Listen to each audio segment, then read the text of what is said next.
안녕하세요. 1.4.0 PTR 소환 강령 패치노트 소식입니다. 소환 관련 기술과 정복자 그리고 의상, 유니크템 변경점을 중점으로 안내해드리겠습니다.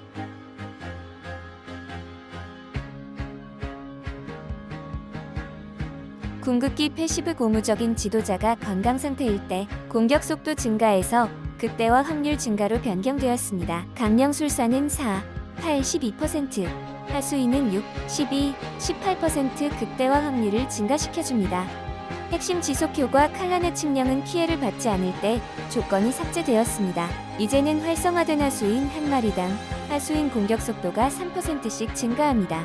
궁극기 기술, 망자의 군대 변경점들입니다. 불안정한 해골들의 생성률이 50% 더 증가했습니다. 대략 7마리의 불안정한 해골이 추가됐다 보시면 되고 시체 생성이 더욱 편해질 것으로 예상됩니다. 최고의 망자의 군대 해골 전사와 해골 마법 박자를 소환하는 시간이 좀 더 빨라졌습니다. 마지막으로 망자의 군대도 해골 되살리기와 골렘처럼 소환 기술로 분류되어 소환 기술 피해 증가 옵션에 적용될 것으로 예상됩니다. 망자의 사육사 문양의 추가 보너스, 받는 피해 증가가 15% 증가합니다. 통제 문양의 기존 조건부가 간소화되어 군중 제어 대상에게 주는 피해가 20% 증가로 변경되었습니다. 이교 우두머리 전설 로드 효과가 하수인 공격 속도 증가, 20%당 하수인의 공격력이 30% 증가하고 이제 최대 하수인의 공격 속도가 100%로 제한됩니다. 이교 우두머리는 이전보다 공격 속도 확보가 수월해진 것 외에 사냥이라 보기에는 어렵네요. 거의 하수인은 12마리 갖고 있으니까 칼란의 측령으로 하수인 공격 속도 36%를 확보할 수 있고 광분한 망자의 위상을 목걸이에 착용해 하수인 공격 속도 63%를 또 확보해서 총 99%를 갖게 되네요. 나머지는 히디노드 꼭두각시 연기자에서 얻으면 하수인 공격 속도 100%를 딱 맞출 수 있습니다. 해골전사의 기본 옵션이 생깁니다. 강령술사보다 앞서 달리는 게 추가되었습니다. 클로즈 베타 때 있던 기능을 다시 넣어줘서 아주 좋네요. 해골전사 척후병의 두 번째 강화 옵션 극대화 적중 3초 쿨타임이 삭제됩니다. 피감기는 시체 촉수 의상이랑 엄청난 조합이 될 것 같네요. 방어병의 첫 번째 강화 옵션은 6초마다 피해 무효화가 도발 시전으로 변경됩니다. 두 번째 강화 옵션은 가시개슴을 하지 않고 받는 피해를 99% 감소시킵니다. 수학자의 첫 번째 강화 옵션이 수학자의 특수 공격 적중 시 재사용 대기시간 중인 기술 하나를 3초 감소시키는 옵션으로 변경됩니다. 암흑학자의 기본 옵션은 주 공격 투사체가 관통 효과를 지닙니다. 첫 번째 강화 옵션은 기존 기절 효과가 삭제되고 활성화된 암흑학자 한 마리당 공격력이 3%씩 증가합니다. 두 번째 강화 옵션은 추가 암흑 투사체 발사를 사회에서 2회에 한 번씩으로 변경됐습니다. 냉기학자의 첫 번째 강화 옵션, 정수 생성이 2에서 3으로 증가하였고 두 번째 강화 옵션은 주 공격이 조건 없이 취약을 적용시킵니다. 뼈학자의 첫 번째 강화 옵션이 착용 중인 뼈 파편과 뼈 창을 25% 확률로 시전하도록 변경됐습니다.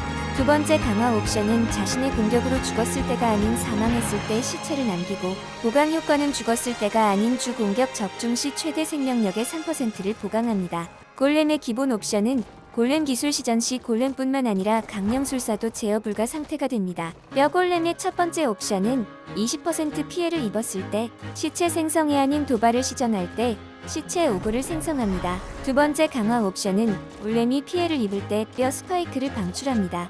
피골렘의 첫 번째 강화 옵션은 강령술사의 피해 흡수가 15%에서 30%로 변경됐습니다. 두 번째 강화 옵션은 피골렘 기술 시전 시 적 하나당 강령술사의 최대 생명력의 5%만큼 치유해줍니다.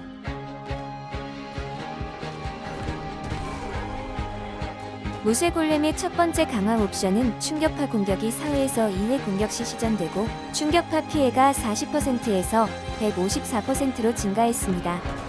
두 번째 강화 옵션은 내려치기 시전 시 취약을 적용하지 않고 적을 끌어당깁니다. 불가사의한 보조 의상이 해골 마법 박자뿐만 아니라 해골 전사 2마리 추가 소환이 되는 하나의 의상으로 통합됩니다. 피바람의 보조 의상은 기존 해골전사 2마리 추가 소환이 삭제되고 해골 사제의 효과가 강령술사를 55에서 70% 강화합니다. 정확히 무슨 효과를 주는지 하수인한테도 이로운 것인지 직접 써봐야 알 것 같네요. 구센 사령관의 공격 위상 변경점입니다. 망자의 군대 시전 시간 동안 하수인의 공격 속도 100% 증가해서 하수인 공격력 100% 증가로 변경되었습니다. 소환 관련 신규 위상입니다. 명칭은 무광 위상이고 캠프파이어 챗에서 유출됐던 보조 위상입니다. 중요한 건 기절 확률보단 해골 사제 강화로 인한 해골 전사의 암흑 피해가 얼마나 강력해지는지가 관건이라 볼 수 있겠네요. 과연 해골 마법 학자 전용 냉기 인도자 위상처럼 준수한 성능을 낼 수 있는지 PTR에서 사용해봐야겠어요. 드디어 문제도 많고 탈도 많았던 소환 강령의 희망. 맨델른의 반지 발동 조건이 변경되었습니다. 기존 강령술사가 피해를 입혀 10% 행운의 적중으로 발동되던 하수인의 물리폭발 피해가 이제는 하수인의 6회 타격 시 물리폭발 피해가 특정적으로 발동이 되는 걸로 변경됐습니다. 하지만 또 다른 문제점은 하수인의 공격력에서 증가된 피해를 입히는 게 아닌 강령술사의 증가된 피해로 적중되는 것인데 아직도 하수인의 증가된 피해로 적중되는 게 아니라면 다른 빌드들에 비해서 성능이 여전히 뒤처질 것으로 보입니다. 일단은 PTR에서 확인해봐야겠네요. 이상으로 1.4.0 PTR 소환 강령 피치노트를 마치겠습니다. 강령술사의 모든 능력치를 100% 계승받은 하수인들이 얼마나 더 강력해졌을지 기대가 크네요. 4월 3일부터 4월 10일까지 오픈되는 PTR 서버에서 소환 강령을 테스트해보고 빌드 총정리 영상으로 뵙겠습니다. 시청해주셔서 정말 감사합니다. 소환의 봄이 오기를.